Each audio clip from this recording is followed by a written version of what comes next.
Hai hai, halo sahabatku seperjuangan. Tahun ini tepatnya 77 tahun yang lalu, pada tanggal 2 September 1945, menjadi hari bersejarah bagi masyarakat dunia. Karena Perang Dunia Kedua yang berlangsung selama 6 tahun dan diperkirakan menewaskan lebih dari 68 juta jiwa akhirnya berakhir. Perang Dunia Kedua bermula pada tahun 1939. Saat itu, terdapat perang ideologi antara negara yang berkonflik. Menurut catatan histori, perang ini melibatkan dua kubu besar, yaitu Poros dan Sekutu. Kubu Poros terdiri dari negara Jerman, Italia, dan Jepang. Sedangkan Sekutu terdiri dari negara Inggris, Prancis, Amerika Serikat, dan Uni Soviet. Perang ini merupakan perang terluas dalam sejarah yang melibatkan lebih dari 100 juta orang di berbagai pasukan militer. Dalam keadaan perang total, negara-negara besar memaksimalkan seluruh kemampuan ekonomi, industri, dan ilmiahnya untuk keperluan perang, sehingga menghapus perbedaan antara sumber daya sipil dan militer. Perang Dunia Kedua ini ditandai oleh sejumlah peristiwa penting yang melibatkan kematian massal warga sipil, termasuk Holocaust dan pemakaian senjata nuklir dalam peperangan. Perang ini memakan korban jiwa sebanyak 68 juta jiwa. Jumlah kematian ini menjadikan Perang Dunia Kedua konflik paling mematikan sepanjang sejarah umat manusia. Sebelum kita gali lebih dalam lagi, mainkan dulu ya guys jempolnya, dan tekan tombol merah, terus aktifkan loncengnya, agar kalian semua tidak ketinggalan tentang pembahasan sejarah-sejarah yang ada di channel ini. Awal terjadinya Perang Dunia Kedua ini umumnya disetujui pada tanggal 1 September 1939, dimulai dengan invasi Jerman ke Polandia. Britania Raya dan Prancis menyatakan perang terhadap Jerman 2 hari kemudian. Tanggal lain mengenai awal perang ini adalah dimulainya Perang Tiongkok dan Jepang kedua pada tanggal 7 Juli 1937. Mengikuti sejarawan Britania Raya A.J.P. Taylor yang percaya bahwa Perang Tiongkok dan Jepang dan Perang di Eropa beserta koloninya terjadi bersamaan, dan dua perang ini bergabung pada tahun 1941. Artikel ini memakai penanggalan konvensional. Tanggal-tanggal awal lainnya yang sering dipakai untuk Perang Dunia Kedua juga meliputi invasi Italia ke Abisinia pada tanggal 3 Oktober 1935. Sejarawan Britania Raya yang bernama Anthony Beevor memandang awal Perang Dunia Kedua terjadi saat Jepang menyerbu Manchuria bulan Agustus tahun 1939. Tanggal pasti berakhirnya perang juga tidak disetujui secara universal. Dari dulu disebutkan bahwa perang berakhir saat gencatan senjata pada tanggal 14 Agustus 1945. Alih-alih penyerahan diri resmi Jepang pada tanggal 2 September 1945, di sejumlah teks sejarah Eropa, perang ini berakhir pada tanggal 8 Mei 1945. Meski begitu, perjanjian damai dengan Jepang baru ditandatangani pada tahun 1951 dan dengan Jerman pada tahun 1990. Mengikuti alur perangnya, pada tanggal 1 September 1939, Jerman dan Slovakia sama-sama menyerang Polandia. Dan pada tanggal 3 September, Prancis dan Britania Raya diikuti negara-negara persemakmuran menyatakan perang terhadap Jerman, tetapi memberi sedikit dukungan kepada Polandia ketimbang serangan kecil Prancis ke Saarland. Britania Raya dan Prancis juga mulai memblokir perairan Jerman pada tanggal 3 September untuk melemahkan ekonomi dan upaya perang negara ini. Pada tanggal 17 September, setelah menandatangani gencatan senjata dengan Jepang, Soviet juga menyerbu Polandia.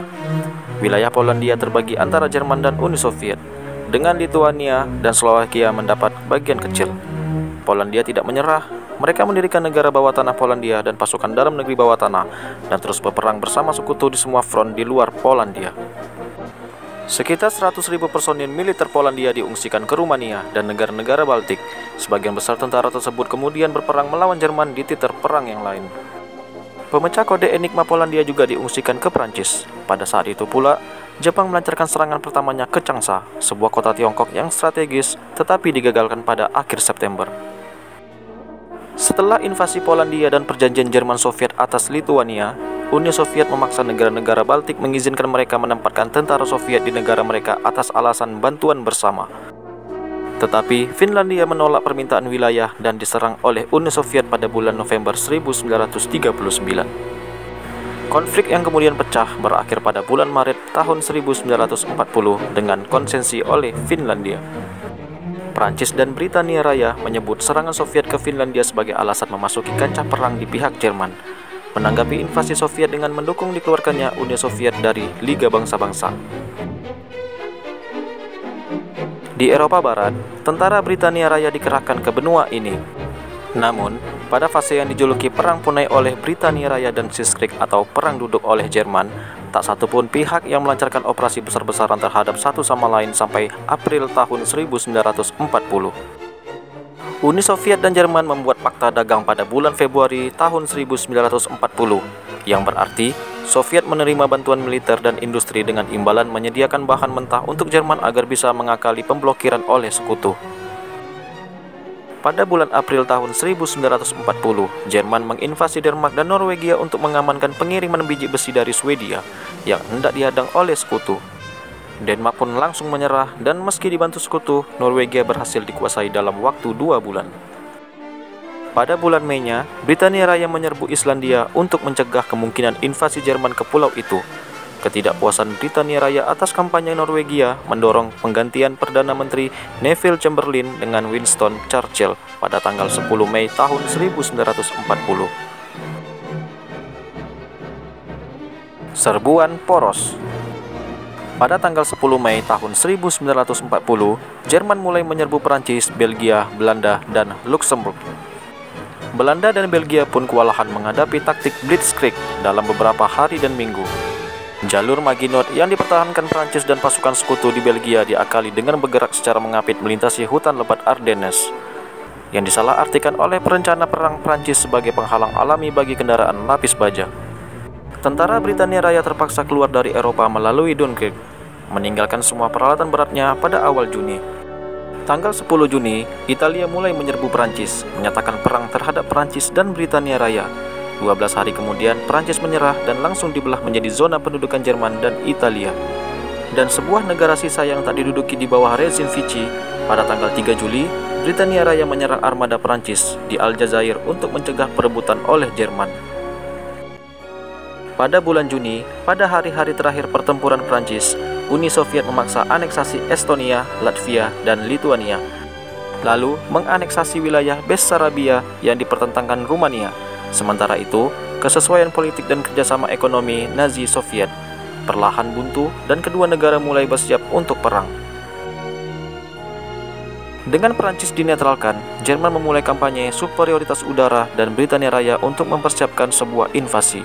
Namun kampanye ini gagal dan rencana invasi tersebut dibatalkan pada bulan September. Menggunakan pelabuhan-pelabuhan Prancis yang baru dicaplok, Angkatan Laut Jerman menikmati kesuksesan melawan Angkatan Laut Kerajaan dengan memakai kapal udara untuk menyerang kapal-kapal Britania Raya di Atlantik. Italia pun memulai operasinya di Mediterania, memulai pengepungan Malta pada bulan Juni, menguasai Somaliland Britania Raya pada bulan Agustus, dan menerobos wilayah Mesir Britania Raya bulan September tahun 1940. Jepang pun meningkatkan pemblokirannya terhadap Tiongkok pada bulan September dengan merebut sejumlah pangkalan di wilayah utara Indochina, Prancis yang saat ini terisolasi. Sepanjang periode ini, Amerika Serikat yang netral melakukan sejumlah hal untuk membantu Tiongkok dan sekutu baratnya. Pada bulan November tahun 1939, Undang-Undang Netralitas diamandemen untuk memungkinkan pembelian, beli, dan angkut oleh sekutu.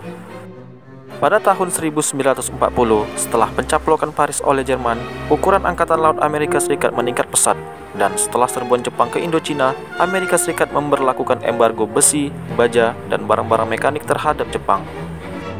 Dan pada bulan Septembernya, Amerika Serikat menyetujui penukaran kapal penghancur Amerika Serikat dengan pangkalan Britania Raya. Tetap saja, mayoritas rakyat Amerika Serikat menentang intervensi militer langsung apapun terhadap konflik ini sampai tahun 1941. Pada akhir September tahun 1940, fakta tiga pihak menyatukan Jepang, Italia, dan Jerman untuk meresmikan kekuatan poros. Fakta tiga pihak ini menegaskan bahwa negara apapun, kecuali Uni Soviet yang tidak terlibat dalam perang yang menyerang kekuatan poros apapun akan dipaksa berperang melawan ketiganya. Pada waktu itu, Amerika Serikat terus mendukung Britania Raya dan Tiongkok dengan memperkenalkan kebijakan Lend-Lease yang mengizinkan pengiriman material dan barang-barang lain, dan membuat zona keamanan yang membentang hingga separuh Samudra Atlantik agar Angkatan Laut Amerika Serikat bisa melindungi konvoi Britania Raya. Akibatnya, Jerman dan Amerika Serikat terlibat dalam peperangan laut di Atlantik Utara dan Tengah pada bulan Oktober tahun 1941, bahkan meski Amerika Serikat secara resmi tetap netral. Blok poros pun meluas pada bulan November tahun 1940 ketika Hongaria, Slovakia, dan Rumania bergabung dengan fakta tiga pihak ini. Rumania sendiri akan memberikan kontribusi besar terhadap perang poros melawan Uni Soviet, sebagian untuk merebut kembali wilayah yang diserahkan kepada Soviet, sebagian lagi demi memenuhi keinginan pemimpinnya, Ion Antonescu, untuk melawan komunisme. Pada bulan Oktober tahun 1940, Italia mulai menyerbu Yunani, tetapi beberapa hari kemudian digagalkan dan dipukul sampai Albania yang berakhir dengan kebuntuan. Bulan Desember tahun 1940, pasukan Persemakmuran Britania Raya memulai serangan balasan terhadap pasukan Italia di Mesir dan Afrika Timur Italia. Pada awal 1941, dengan pasukan Italia dipukul hingga Libya oleh Persemakmuran, Churchill memerintahkan pengerahan tentara dari Afrika untuk membantu Yunani. Angkatan Laut Italia juga menderita kekalahan besar. Dengan Angkatan Laut Kerajaan membuat 3 kapal perang Italia tidak berfungsi melalui serangan kapal induk di Taranto dan menetralisasi beberapa kapal perang lain pada pertempuran Tanjung Matapan.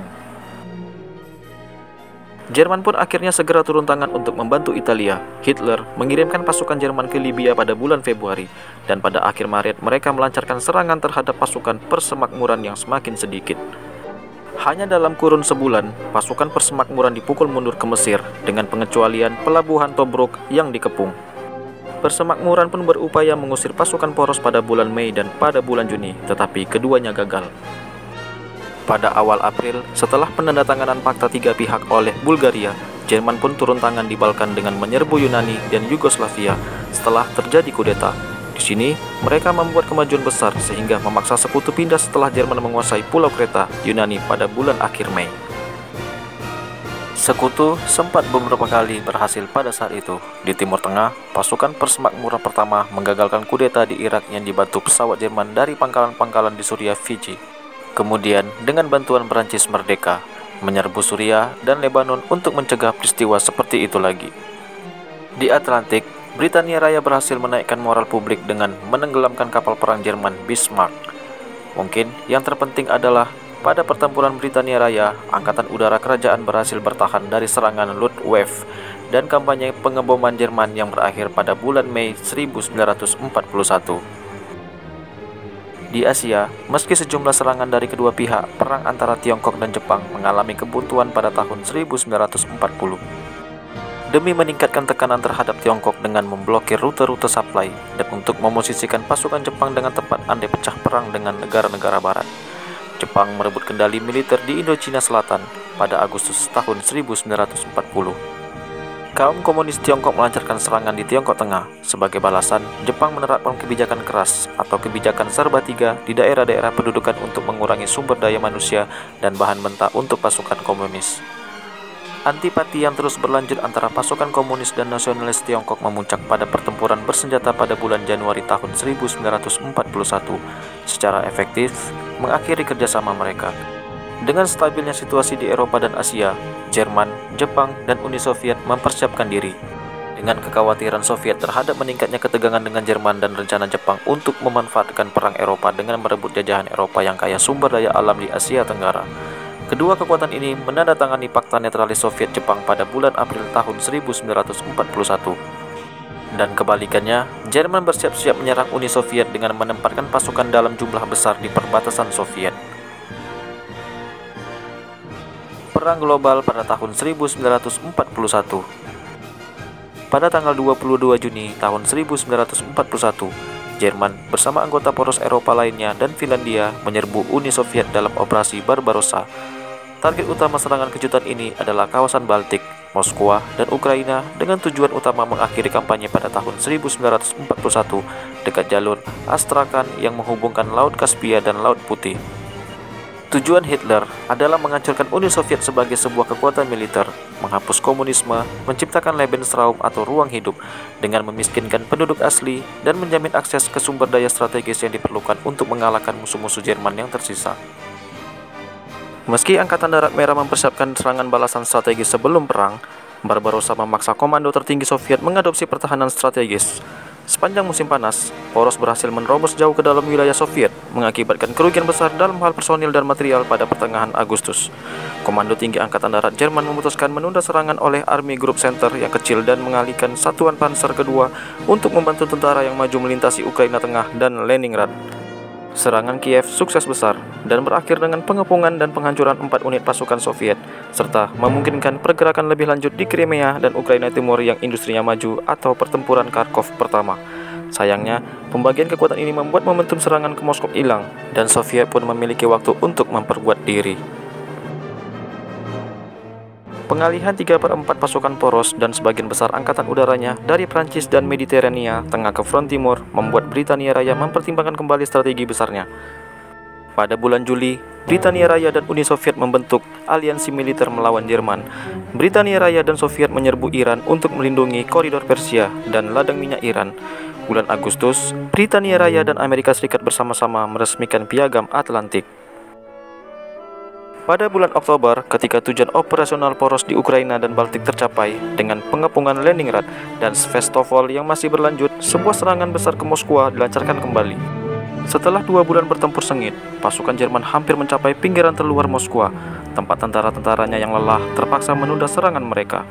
Pencaplokan teritorial besar dilakukan oleh pasukan poros, tetapi kampanye mereka gagal mencapai tujuan utamanya. 2 kota utama masih dikuasai Soviet. Kemampuan pemberontak Soviet gagal dipadamkan, dan Uni Soviet mempertahankan banyak sekali potensi militernya, dan fase blitzkrieg perang di Eropa pun telah berakhir. Pada awal Desember, pasukan cadangan yang baru dimobilisasi memungkinkan Soviet menyamakan jumlah tentaranya dengan poros. Hal ini bersama data intelijen yang menetapkan jumlah minimum tentara Soviet di Timur yang cukup untuk mencegah serangan apapun oleh Angkatan Darat Kuantung Jepang, memungkinkan Soviet memulai serangan balasan massal yang dimulai pada tanggal 5 Desember di front sepanjang 1000 km dan mendesak tentara Jerman mundur 100-250 km ke barat. Keberhasilan Jerman di Eropa menggugah Jerman untuk meningkatkan tekanannya terhadap pemerintah-pemerintah Eropa di Asia Tenggara. Pemerintah Belanda setuju menyediakan minyak untuk Jepang dari Hindia Timur Belanda, namun menolak menyerahkan kendali politik atas koloninya Prancis Vichy. Sebaliknya, menyetujui pendudukan Jepang di Indochina Prancis. Pada bulan Juli tahun 1941, Amerika Serikat, Britania Raya, dan pemerintah barat lainnya bereaksi terhadap pendudukan Indochina dengan membekukan aset-aset Jepang. Sementara Amerika Serikat yang menyediakan 80% minyak Jepang merespon dengan menerapkan embargo minyak secara penuh. Ini yang berarti Jepang terpaksa memilih antara mengabaikan ambisinya di Asia dan perang melawan Tiongkok atau merebut sumber daya alam yang diperlukan melalui kekuatan. Militer Jepang tidak menganggap yang pertama sebagai pilihan, dan banyak pejabat menganggap embargo minyak sebagai pernyataan perang tidak langsung. Jepang berencana merebut koloni-koloni Eropa di Asia dengan cepat untuk menciptakan perimeter defensif besar yang membentang hingga Pasifik Tengah. Jepang kemudian bebas mengeksploitasi sumber daya di Asia Tenggara sambil menyibukkan sekutu dengan melancarkan perang defensif. Untuk mencegah intervensi Amerika Serikat sambil mengamankan perimeter, Jepang berencana menetralisasi armada Pasifik Amerika Serikat dari kancah perang. Pada tanggal 7 Desember tahun 1941 di Asia, Jepang menyerang aset-aset Britania Raya dan Amerika Serikat dengan serangan di Asia Tenggara dan Pasifik Tengah secara nyaris bersamaan. Dan peristiwa ini meliputi serangan ke armada Amerika Serikat di Pearl Harbor, pendaratan di Thailand dan Malaya, dan pertempuran Hong Kong. Serangan-serangan ini mendorong Amerika Serikat, Britania Raya, Tiongkok, Australia, dan beberapa negara lain secara resmi menyatakan perang terhadap Jepang. Sementara Uni Soviet, karena sedang terlibat dalam perang besar-besaran dengan blok poros Eropa, memilih untuk tetap netral dengan Jepang. Jerman dan negara-negara poros pun menanggapi dengan menyatakan perang terhadap Amerika Serikat. Pada bulan Januari, 4 besar Amerika Serikat, Britania Raya, Uni Soviet, dan Tiongkok, dan 22 pemerintahan kecil atau terasingkan mengeluarkan deklarasi oleh Perserikatan Bangsa-Bangsa, sehingga memperkuat Piagam Atlantik dan melakukan kewajiban untuk tidak menandatangani perjanjian damai terpisah dengan negara-negara poros. Sejak tahun 1941, Stalin terus meminta Churchill dan kemudian Roosevelt untuk membuka front kedua di Prancis. Di front timur menjadi teater perang besar di Eropa, dan jumlah korban Soviet yang berjumlah jutaan menciutkan jumlah korban sekutu barat yang hanya ratusan ribu orang. Churchill dan Roosevelt mengatakan mereka butuh lebih banyak waktu untuk persiapan, sehingga memunculkan klaim bahwa mereka sengaja buntu untuk menyelamatkan orang-orang barat dengan mengorbankan orang-orang Soviet. Sementara itu, pada akhir April tahun 1942, Jepang dan sekutunya Thailand hampir menguasai seluruh Burma, Malaya, Hindia Timur Belanda, Singapura, dan Rabaul, sehingga menambah kerugian bagi tentara sekutu dan banyak di antara mereka yang ditawan. Meski memberontak habis-habisan di Corregidor, Filipina akhirnya ditaklukkan pada bulan Mei tahun 1942 dan memaksa pemerintah Persemakmuran Filipina untuk mengasingkan diri. Pasukan Jepang juga memenangkan pertempuran laut di Laut Tiongkok Selatan, Laut Jawa, dan Samudra Hindia, dan mengebom pangkalan laut sekutu di Darwin, Australia. Satu-satunya kesuksesan sekutu melawan Jepang adalah kemenangan Tiongkok di Changsha pada awal Januari tahun 1942. Kemenangan-kemenangan mudah atas lawan yang tidak punya persiapan ini membuat Jepang terlalu percaya diri dan berlebihan. Jerman juga mewujudkan inisiatifnya dengan mengeksploitasi keputusan Komando Laut Amerika Serikat yang ragu-ragu. Angkatan Laut Jerman mengacaukan jalur kapal sekutu di lepas pesisir Atlantik Amerika Serikat. Kemudian, meskipun kalah besar, anggota poros Eropa menghentikan serbuan Soviet di Rusia Tengah dan Selatan, sehingga melindungi sebagian besar jajahan yang mereka peroleh pada tahun sebelumnya. Dan di Afrika Utara, Jerman melancarkan sebuah serangan pada bulan Januari yang memukul Britania Raya kembali ke posisinya di garis Gazala pada awal Februari, diikuti oleh meredanya pertempuran untuk sementara yang dimanfaatkan Jerman untuk mempersiapkan serangan mereka selanjutnya. Kebuntuan serbuan poros pada tahun 1942. Pada awal bulan Mei tahun 1942, Jepang memulai operasi untuk menduduki Port Moresby dengan serangan amfibi dan memutuskan komunikasi dan jalur supply untuk Amerika Serikat dan Australia. Akan tetapi, sekutu berhasil mencegah invasi ini dengan mencegat dan mengalahkan pasukan laut Jepang pada pertempuran Laut Koral. Rencana Jepang selanjutnya termotivasi oleh serangan Doolittle sebelumnya, merebut atol Midway dan memancing kapal induk Amerika Serikat ke kancah perang untuk dihancurkan. Sebagai aksi pengalihan, Jepang juga mengirimkan pasukan untuk menduduki Kepulauan Aleut di Alaska. Pada awal bulan Juni, Jepang melaksanakan operasinya, tetapi Amerika Serikat setelah berhasil memecahkan kode laut Jepang pada akhir Mei, mengetahui semua rencana dan pemindahan pasukan mereka dan memakai pengetahuan ini untuk memperoleh kemenangan telak di Midway atas Angkatan Laut Kekaisaran Jepang. Dengan kapasitasnya untuk bertindak secara agresif hilang akibat pertempuran Midway, Jepang memilih fokus pada upaya menduduki Port Moresby melalui kampanye darat di teritori Papua. Amerika Serikat pun merencanakan serangan balasan terhadap posisi Jepang di selatan Kepulauan Solomon, terutama Guadalcanal sebagai tahap pertama menduduki Rabaul, pangkalan utama Jepang di Asia Tenggara. Kedua rencana ini dimulai pada bulan Juli, namun pada pertengahan September, pertempuran Guadalcanal dimenangkan Jepang dan tentara-tentara di Nugini diperintahkan mundur dari Port Moresby ke bagian utara pulau, tempat mereka menghadapi tentara Australia dan Amerika Serikat dalam pertempuran Bunagona. Guadalcanal segera menjadi titik fokus bagi kedua pihak dengan komitmen besar tentara dan kapal dalam pertempuran Guadalcanal. Pada awal 1943, Jepang dikalahkan di pulau ini dan menarik tentara mereka. Sedangkan di Burma, pasukan Persemakmuran melancarkan dua operasi. Pertama, ofensif ke wilayah Arakan pada akhir tahun 1942 gagal dan memaksa pasukan mundur ke India pada bulan Mei tahun 1943. Sedangkan yang kedua, penyisipan pasukan irregular ke belakang garis depan Jepang pada bulan Februari, pada akhir April memperoleh hasil yang diragukan. Di front timur Jerman, pasukan poros mematahkan serangan Soviet di semenanjung Kerch dan Kharkov, dan kemudian melancarkan serangan musim panas utamanya terhadap Rusia Selatan pada bulan Juni tahun 1942 untuk menguasai ladang minyak di Kaukasus dan menduduki Stepa Kuban. Sementara itu, mempertahankan posisi di wilayah front sebelah utara dan tengah, Jerman membagi grup Angkatan Darat Selatan menjadi dua grup. Grup Angkatan Darat A bergerak ke Sungai Don, sementara grup Angkatan B bergerak ke sebelah tenggara Kaukasus menuju Sungai Volga. Dan Soviet memutuskan bertahan di Stalingrad yang berada di jalur pergerakan pasukan Jerman. Pada pertengahan November, Jerman hampir berhasil menduduki Stalingrad dalam pertempuran jalanan saat Soviet memulai serangan balasan musim dingin keduanya. Dimulai dengan mengepung pasukan Jerman di Stalingrad dan serangan keunggulan Erzhev dekat Moskwa, meski upaya terakhir gagal besar. Pada awal Februari tahun 1943, Angkatan Darat Jerman menderita kekalahan besar. Tentara Jerman di Stalingrad dipaksa menyerah, dan garis depan dimundurkan hingga posisinya sebelum serangan musim panas.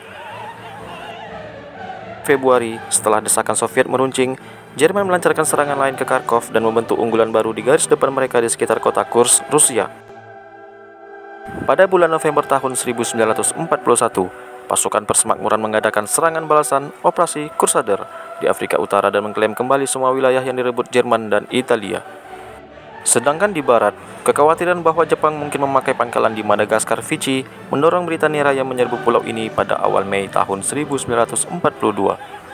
Kesuksesan ini tidak bertahan lama setelah Poros berhasil memukul sekutu kembali ke Mesir dalam serangan di Libya, sampai pasukan Poros dihentikan di El Alamein.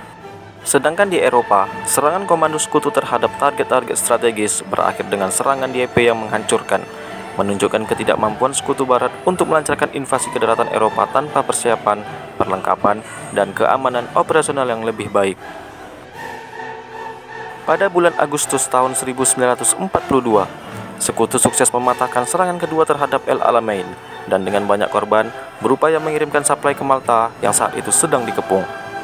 Beberapa bulan kemudian, sekutu melancarkan serangan di Mesir, memecahkan pasukan Poros dan mendorong mereka ke barat melintasi Libya. Serangan ini tidak lama kemudian dilanjutkan dengan invasi Inggris Amerika Serikat ke Afrika Utara Prancis, yang berakhir dengan bergabungnya wilayah ini dengan sekutu.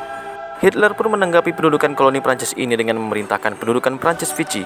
Meski pasukan Vichy sendiri tidak melawan pelanggaran gencatan senjata ini, namun mereka berusaha menenggelamkan armadanya sendiri agar tidak direbut pasukan Jerman. Pasukan Poros yang saat itu ada di Afrika mundur hingga ke Tunisia, yang kemudian dikuasai sekutu pada tahun 1943. Sekutu menguasai Medan pada tahun 1943. Setelah kampanye Guadalcanal, sekutu memulai sejumlah operasi untuk melawan Jepang di Pasifik.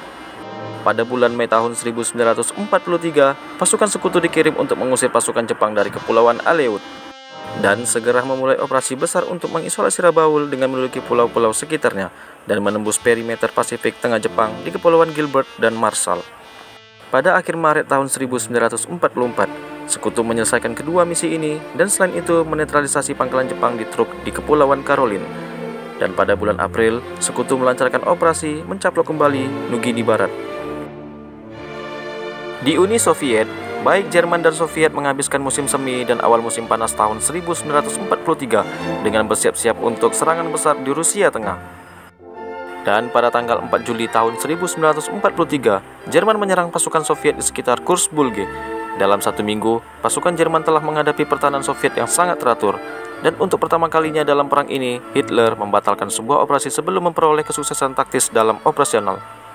Keputusan ini sebagian dipengaruhi oleh invasi Sisilia oleh Sekutu Barat pada tanggal 9 Juli, yang bersama kegagalan-kegagalan Italia sebelumnya berujung pada penggulingan dan penahanan Mussolini pada akhir bulan Juli. Pada tanggal 12 Juli tahun 1943, Soviet melancarkan serangan balasannya sendiri, sehingga memupuskan harapan apapun bagi Angkatan Darat Jerman untuk memenangkan pertempuran atau buntu di timur. Kemenangan Soviet di Kursk menandai kejatuhan superioritas Jerman dan memberi Uni Soviet inisiatif di front timur. Dan Jerman pun berusaha menstabilkan front timur mereka di sepanjang garis panterwotan yang sangat dipertahankan. Namun Soviet berhasil mendobraknya di Smolensk dan serangan di Dnieper Hilir.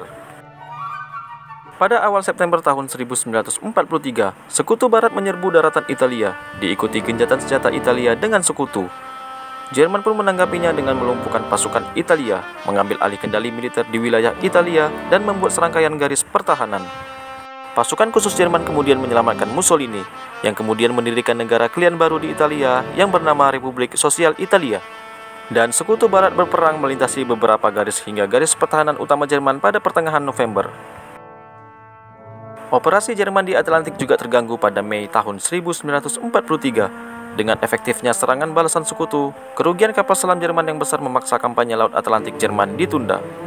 Pada bulan November tahun 1943, Franklin D. Roosevelt dan Winston Churchill bertemu dengan Chiang Kai-shek di Kairo dan Joseph Stalin di Teheran. Konferensi pertama menentukan pengembalian teritori Jepang pasca perang.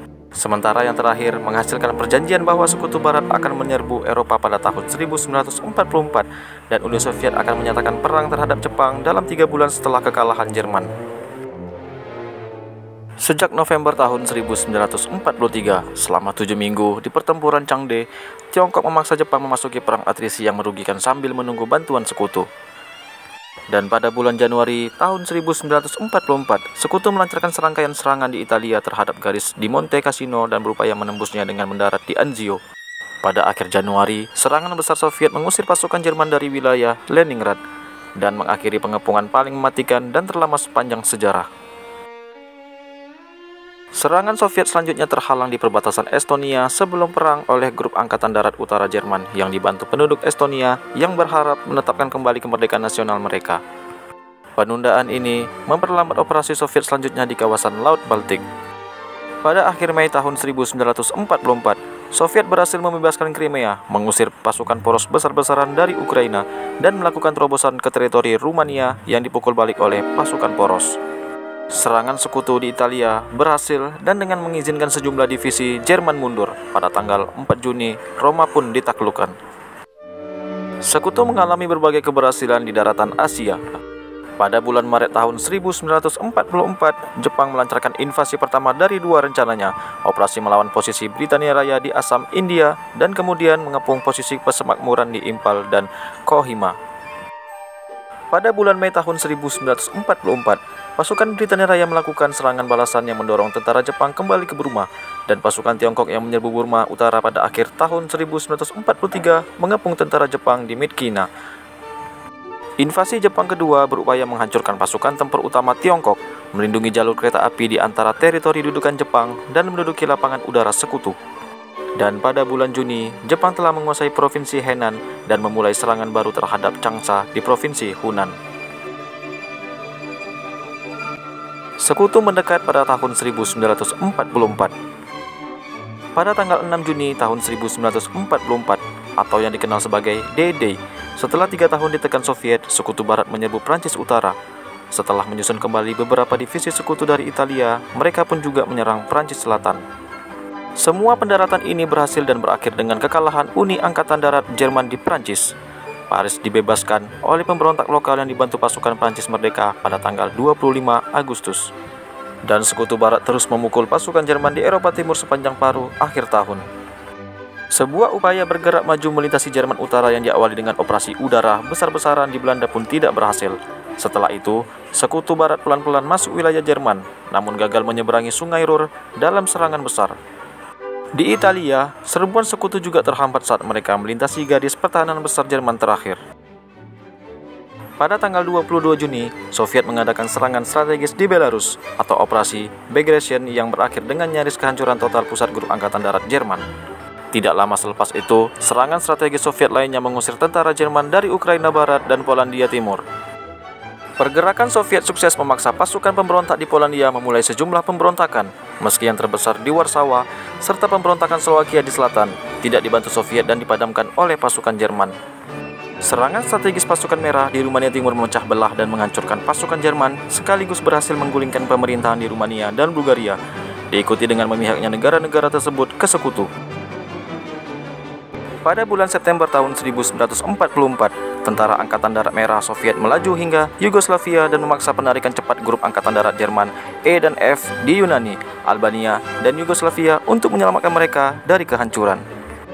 Pada saat itu, partisan komunis pimpinan Marsekal Josip Broz Tito yang memulai kampanye gerilya sukses melawan penduduk sejak tahun 1941, menguasai sebagian besar teritori Yugoslavia dan terlibat dalam menunda serangan terhadap pasukan Jerman di selatan.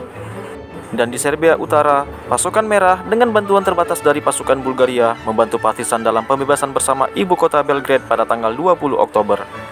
Beberapa hari kemudian, Soviet melancarkan serangan massal terhadap Hongaria dudukan Jerman yang berlangsung sampai jatuhnya Budapest pada bulan Februari tahun 1945. Kebalikan dengan kemenangan impresif Soviet di Balkan, pemberontakan Finlandia terhadap serangan Soviet di tanah genting Karelia menggagalkan pendudukan Soviet di Finlandia dan berakhir dengan penandatanganan gencatan senjata Soviet Finlandia pada kondisi relatif kondusif, disertai memihaknya Finlandia ke Sekutu. Pada awal Juli, pasukan persemakmuran di Asia Tenggara menggagalkan pengepungan Jepang di Assam, memukul pasukannya kembali hingga ke Sungai Cinduin, sementara Tiongkok mencaplok Myitkyina. Di Tiongkok, Jepang menuai kesuksesan besar, berhasil mencaplok Changsha pada pertengahan Juni dan kota Hengyang pada awal Agustus. Selepas itu, mereka menyerbu provinsi Guangxi, memenangkan pertempuran besar melawan pasukan Tiongkok di Guilin dan Liuzhou pada akhir November, dan berhasil menyatukan pasukan mereka di Tiongkok dan Indochina pada pertengahan Desember. Di Pasifik, pasukan Amerika Serikat terus menekan mundur perimeter Jepang. Pada pertengahan Juni tahun 1944, mereka memulai serangan ke Kepulauan Mariana dan Palau, dan dengan telak mengalahkan pasukan Jepang pada pertempuran Laut Filipina. Kekalahan ini memaksa Perdana Menteri Jepang, Tojo, mengundurkan diri dan memberi Amerika Serikat keunggulan atas pangkalan udara baru untuk melancarkan serangan bom besar-besaran di kepulauan utama Jepang. Dan pada akhir Oktober, pasukan Amerika Serikat menyerbu Pulau Leyte, Filipina. Tidak lama kemudian, Angkatan Laut Sekutu mencetak kemenangan besar pada pertempuran Teluk Leyte dan menjadi salah satu pertempuran laut terbesar sepanjang sejarah. Poros runtuh, Sekutu menang pada tahun 1945. Tanggal 16 Desember tahun 1944, Jerman mengupayakan kesuksesan terakhirnya di front barat dengan mengerahkan sisa-sisa pasukan cadangannya untuk melancarkan serangan balasan massal di Ardennes untuk memecah belah Sekutu Barat, mengepung sebagian besar tentara Sekutu Barat dan menaklukkan pelabuhan supply utama mereka di Antwerp demi mencapai penyelesaian politik. Pada Januari, serangan ini digagalkan tanpa satu tujuan strategis pun yang tercapai. Di Italia, Sekutu Barat tetap buntu di garis pertahanan Jerman. Pada pertengahan Januari tahun 1945, Soviet menyerbu Polandia, bergerak dari Sungai Vistula ke Sungai Oder di Jerman, dan menduduki Prusia Timur. Tanggal 4 Februarinya, para pemimpin AS, Britania Raya, dan Soviet bertemu di Konferensi Yalta. Mereka menyetujui kependudukan di Jerman pasca perang, dan Uni Soviet bergabung dalam perang melawan Jepang. Pada bulan Februari, Soviet menginvasi Silesia dan Pomerania, sementara Sekutu Barat memasuki Jerman Barat dan mendekati Sungai Rhine. Bulan Maret, Sekutu Barat melintasi Rhine di utara dan selatan Ruhr, mengepung grup Angkatan Darat Jerman B, sementara Soviet melaju ke Wina. Pada awal April, Sekutu Barat akhirnya berhasil membuat kemajuan di Italia dan bergerak melintasi Jerman Barat, sementara pasukan Soviet menyerbu Berlin pada akhir April. Kedua pasukan bertemu di Sungai Elbe tanggal 25 April. Dan tanggal 30 April tahun 1945, Reichstag diduduki dan menandakan kekalahan militer Reich ketiga. Sejumlah perubahan kepemimpinan terjadi pada masa itu. Tanggal 12 April, Presiden Amerika Serikat Roosevelt meninggal dunia dan digantikan oleh Harry Truman. Benito Mussolini dibunuh oleh partisan Italia pada tanggal 28 April. 2 hari kemudian, Hitler bunuh diri dan digantikan oleh Laksmana Agung Karl Dönitz. Pasukan Jerman menyerah di Italia pada tanggal 29 April. Instrumen penyerahan diri Jerman ditandatangani tanggal 7 Mei di Reims dan diratifikasi tanggal 8 Mei di Berlin. Pusat grup Angkatan Darat Jerman bertahan di Praha sampai 11 Mei. Di titir Pasifik, pasukan Amerika Serikat dibantu Persemakmuran Filipina bergerak maju di Filipina, membebaskan Leyte pada akhir April tahun 1945. Mereka mendarat di Luzon pada bulan Januari tahun 1945 dan mencaplok Manila pada bulan Maret setelah pertempuran yang menghancurkan kota ini. Pertempuran berlanjut di Luzon, Mindanao, dan pulau-pulau lain di Filipina sampai berakhirnya perang. Bulan Mei tahun 1945, tentara Australia mendarat di Kalimantan dan menduduki ladang minyak di sana. Pasukan Britania Raya, Amerika Serikat, dan Tiongkok mengalahkan Jepang di Burma Utara pada bulan Maret, dan Britania Raya mencapai Rangon pada tanggal 3 Mei. Pasukan Tiongkok mulai balas menyerang pada pertempuran Hunan Barat yang pecah antara 6 April dan 7 Juni tahun 1945. Pasukan Amerika Serikat juga bergerak ke Jepang, mencaplok Iwo Jima pada bulan Maret dan Okinawa pada akhir Juni. Pesawat pengebom Amerika Serikat menghancurkan kota-kota Jepang dan kapal selam Amerika Serikat memutuskan impor Jepang. Tanggal 11 Juli, para pemimpin sekutu bertemu di Potsdam, Jerman. Mereka menyetujui perjanjian awal tentang Jerman dan menegaskan tuntunan penyerahan diri semua pasukan Jepang dengan menyatakan bahwa alternatif bagi Jepang adalah kehancuran dalam waktu singkat. Dalam konferensi ini, Britania Raya mengadakan pemilu dan Clement Attlee menggantikan Churchill sebagai Perdana Menteri. Saat Jepang terus mengabaikan persyaratan Potsdam, Amerika Serikat menjatuhkan bom atom di kota Hiroshima dan Nagasaki, Jepang pada awal Agustus. Di antara kedua pengebom ini, Soviet sesuai perjanjian Yalta menyerbu Manchuria dudukan Jepang dan dengan cepat mengalahkan Angkatan Darat Kwantung yang saat itu merupakan pasukan tempur Jepang terbesar. Pasukan Merah juga menduduki Pulau Sakhalin dan Kepulauan Kuril. Dan pada tanggal 15 Agustus tahun 1945, Jepang menyerah dengan penandatanganan dokumen penyerahan diri di atas geladak kapal perang Amerika Serikat USS Missouri pada tanggal 2 September tahun 1945, sehingga mengakhiri perang ini. Baiklah, video kali ini sampai sini dulu ya guys. Sampai ketemu di video selanjutnya yang pastinya tidak akan kalah menariknya.